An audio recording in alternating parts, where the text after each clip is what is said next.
Today, we're diving into thermal effusivity, what it is, why it's commonly confused with thermal conductivity, and where this quantity has major impact.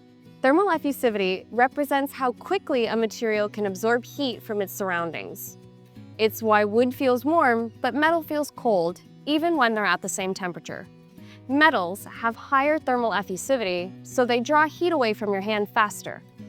Effusivity is the square root of thermal conductivity times density times specific heat capacity.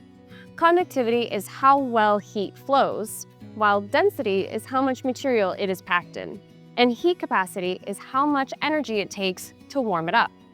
Effusivity combines how fast heat moves in, how much material there is to absorb it, and how much energy each unit can hold. Together, they tell us how a surface feels at first touch. Effusivity is not the same as conductivity. Thermal conductivity measures how heat moves through a material, while effusivity measures how heat moves into it from contact. Here's the key. Two materials can have the same thermal conductivity, but feel completely different. Take a dense polymer and a lightweight fabric.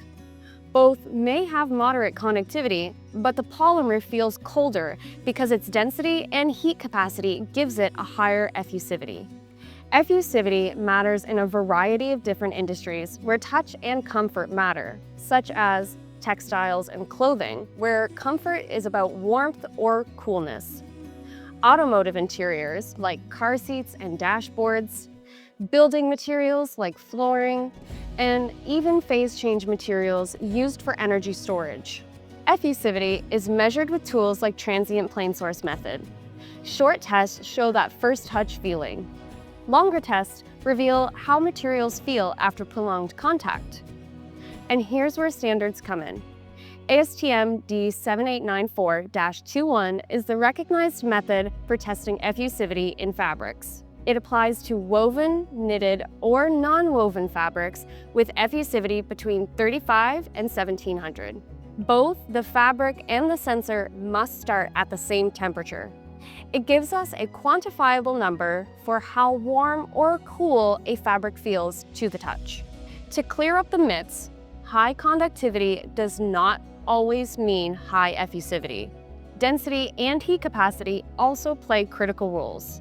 Effusivity doesn't rank materials as good or bad conductors of heat, and two materials with the same conductivity can feel very different to the touch.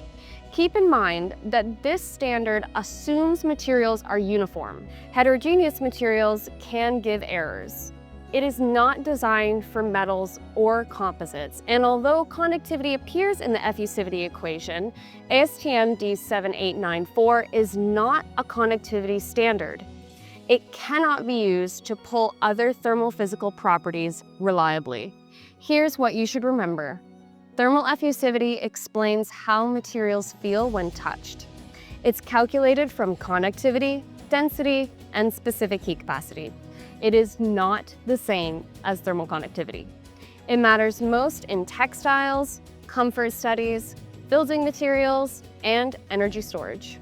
And ASTM D7894-21 gives us a reliable way to measure effusivity in fabrics if we stay within its scope. So next time you think about thermal conductivity and thermal effusivity, remember, conductivity is about heat flow through a material. Effusivity is about how it feels at contact. Understanding both helps to design more comfortable, efficient, and high-performing products.